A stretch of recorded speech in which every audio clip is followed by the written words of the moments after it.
O Rasgaí é o podcast do programa de pós-graduação em demografia da UFRN. Aqui falamos sobre demografia, estudos de população e ciência em geral. Rasgaí.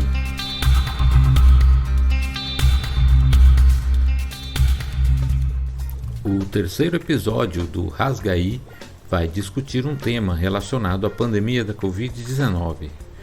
Será que o distanciamento social imposto como a medida mais efetiva para diminuir o impacto da pandemia teve algum efeito na natalidade? Ou seja, no número de nascimentos? Esse debate surgiu desde o início da pandemia e alguns pesquisadores se debruçaram nas evidências históricas de eventos similares e nas teorias sobre as decisões de ter filhos para tentar jogar alguma luz sobre essa questão. Por isso, chamamos para conversa sobre esse tema a Luciana Lima, que é docente do programa de pós-graduação em demografia da UFRN, a Raquel Zanata, que é docente da pós-graduação em demografia da UFMG, a Tereza Bernardes, pós-doutoranda do Departamento de Ciência da Computação da UFMG, e o Vitor Leocádio, doutorando em demografia da UFMG. Eles publicaram um artigo na seção Ponto de Vista da Revista Brasileira de Estudos de População, a REBEP. A REBEP é uma revista vinculada à Associação Brasileira de Estudos Populacionais, a ABEP, que reúne pesquisadores brasileiros na área de demografia e estudos populacionais. Bom, a pandemia é obviamente um evento que está relacionado à mortalidade, mas há uma relação entre os componentes da dinâmica demográfica. A demografia estuda as relações dinâmicas entre mortalidade, natalidade e migração. A natalidade é a medida que analisa o total de nascimentos em uma região em relação à população total. Mas uma medida mais específica e detalhada é a fecundidade, que é o número médio de filhos que as mulheres em idade reprodutiva têm nessa mesma região. Então, Luciana, será que um evento de alta mortalidade como é a pandemia da Covid-19 pode afetar os nascimentos? A fecundidade? Como surgiu a ideia de se debruçar sobre esse tema? No início da pandemia, eu fui convidada para dar uma palestra na PUC Minas sobre as possíveis repercussões da Covid-19 sobre a fecundidade, e tendo como base fatos marcantes da história mundial em que contextos de alta mortalidade produziram efeitos importantes sobre essa componente demográfica. Por exemplo, a gripe espanhola, ocorrida no início do século XX e que produziu cerca de 50 milhões de mortes em todo o mundo, e que possui características bastante similares à da Covid-19. A epidemia de ebola, iniciada em 2013 no oeste da África e que produziu cerca de 11 mil óbitos. E também catástrofes naturais, como o furacão Katrina, que em 2005 matou cerca de 1.800 pessoas nos Estados Unidos, e o furacão Mitch, que atingiu a Nicarágua no final dos anos 90, matando cerca de 4 mil pessoas. Em todos eles, houve uma redução da fecundidade no curto prazo, e como resposta natural a um contexto de perdas econômicas e sociais. Muitos dos sobreviventes a estes eventos tiveram que recobrar a saúde duramente afetada, perderam seus empregos, tiveram que recomeçar do zero em seus empreendimentos, e do ponto de vista psicológico, muitos tiveram que aprender a lidar com a perda de entes queridos, como filhos, cônjuges, pais e demais pessoas de suas redes de relações interpessoais. Porém, com o fim do período de crise, pode-se dizer, de um modo geral, que houve uma tendência de aumento do número de nascimentos. Bem, ao final dessa palestra, a professora Raquel Zanata, do CDPLA, e uma amiga pessoal, entrou em contato comigo para a gente escrever algo juntas, e especialmente para o contexto brasileiro, de quais os possíveis efeitos da Covid-19, não apenas sobre o número médio de filhos por mulher em si, mas também sobre a saúde sexual e reprodutiva das brasileiras. Então, juntamos ao time o Vitor e a Tereza e publicamos esse ponto de vista na Revista Brasileira de Estudos de População, a REBEP.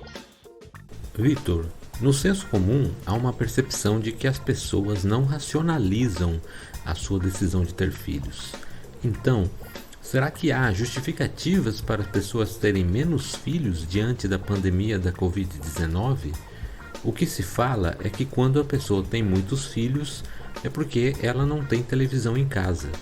Que fatores podem influenciar as pessoas a terem menos filhos, apesar de estarem mais tempo em casa devido às medidas de distanciamento social?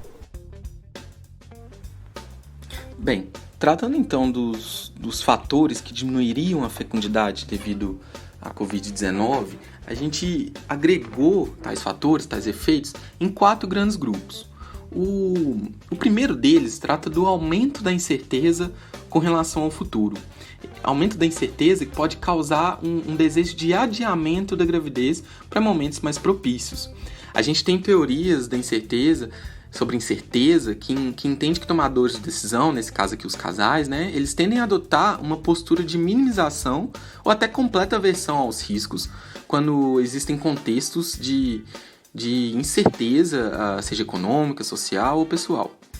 Além disso, é possível até mencionar que esse fator incerteza, no caso do Brasil especificamente, ele pode ter sido até agravado pela crise econômica pré-pandêmica que o país se encontrava. O segundo grupo de fatores, ele trata da rotina familiar que se tornou cada vez mais pesada devido ao confinamento.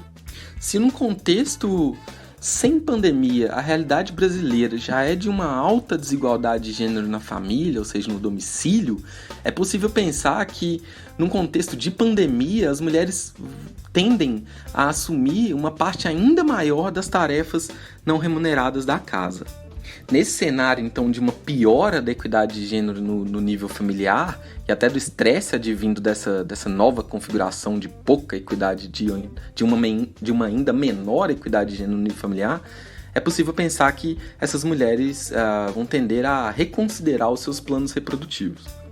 E um terceiro grupo de fatores, de efeitos, tem a ver com a infecção pelo novo coronavírus na gestação e as suas consequências para a saúde da gestante.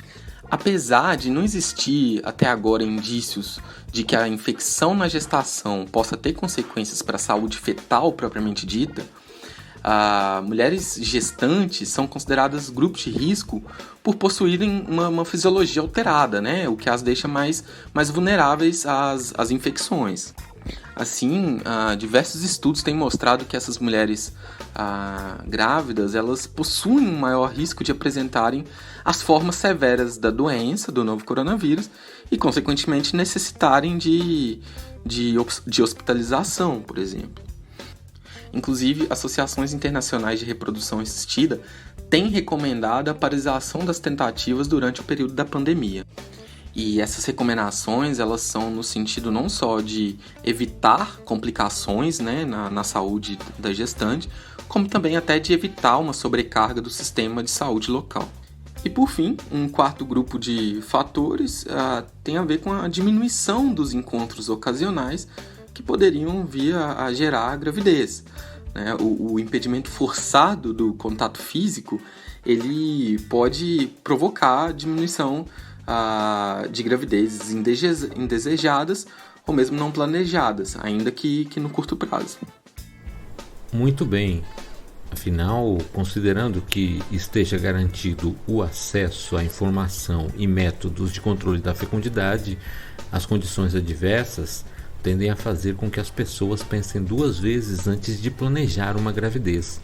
Mas, Raquel, existem evidências e argumentos científicos que apontam para a direção contrária, ou seja, que um evento como uma pandemia poderia aumentar os nascimentos? Quando a gente pensa nos fatores que podem aumentar o número de nascimentos, podemos rapidamente listar ao menos 3. O primeiro é que é possível que muitos casais em idade fértil estejam passando mais tempo juntos em casa durante a pandemia por Covid-19. Passar mais tempo junto implica em uma suposta maior exposição às relações sexuais. No entanto, Um dado de 2013 revela que quase 80% das brasileiras casadas ou em união conjugal já faziam uso de métodos modernos e de alta eficácia. Então, mesmo que estejam de fato transando mais, isso não significa que essas brasileiras engravidarão mais, a não ser que elas queiram. E, de fato, a pandemia de Covid-19 pode atuar como facilitadora para gravidezes se ela reduz o custo de oportunidade que a mulher tem de se tornar mãe. Em outras palavras, se a mulher estiver trabalhando de casa ou estiver desempregada ou com jornada de trabalho remunerado reduzido devido à pandemia, é possível sim que ela pense que esse é o momento ideal para engravidar, e daí engravide.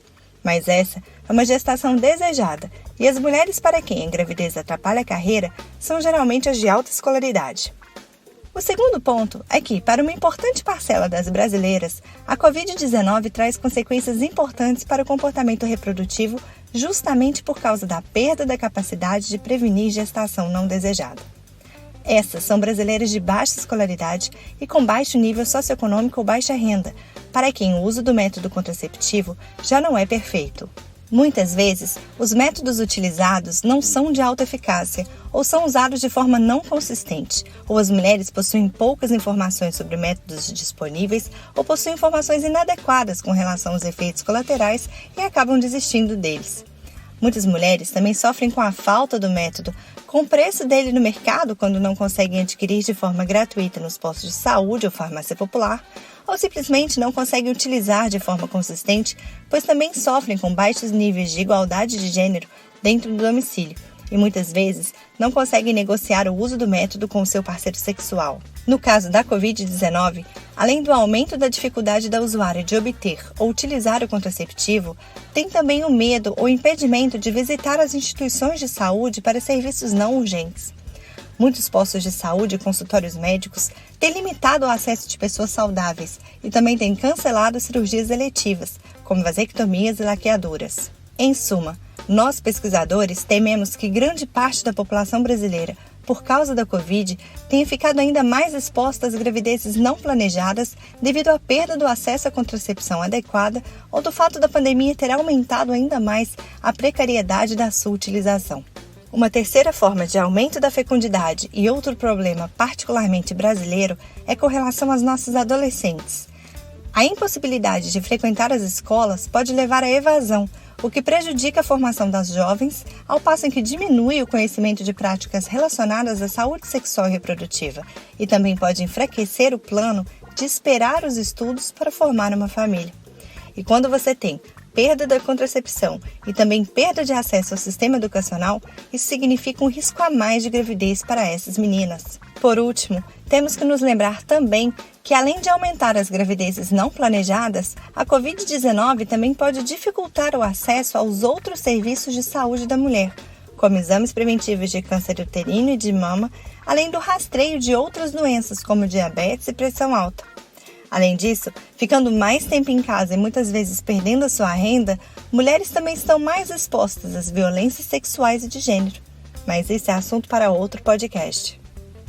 Bom, então significa dizer que se houvessem condições para que as mulheres exercessem os seus direitos reprodutivos de maneira plena, a fecundidade, a natalidade tenderia a diminuir e não aumentar nesse momento, nesse contexto da Covid-19. Tereza, as condições que temos hoje no Brasil parecem apontar para essa segurança, essa condição oferecida?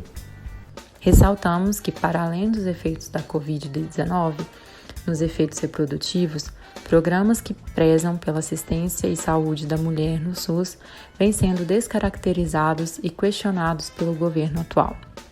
Além disso, as diretrizes da OMS em relação aos direitos sexuais e reprodutivos durante a pandemia também têm sido desconsideradas.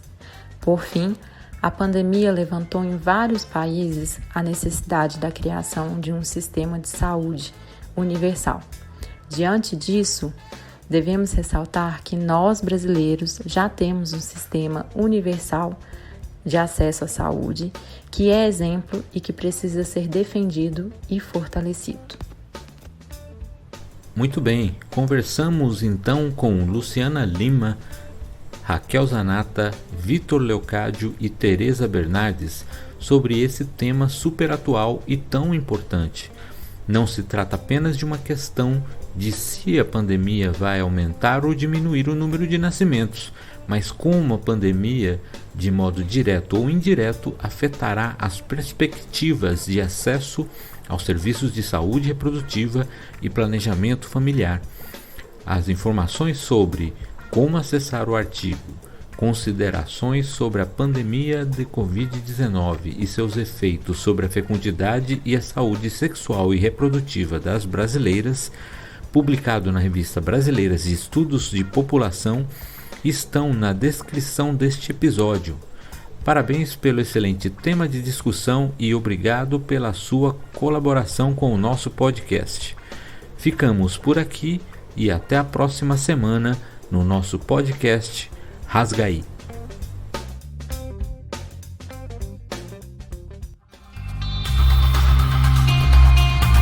O Rasgaí é o podcast do Programa de Pós-Graduação em Demografia da UFRN. Aqui falamos sobre demografia, estudos de população e ciência em geral. Rasgaí.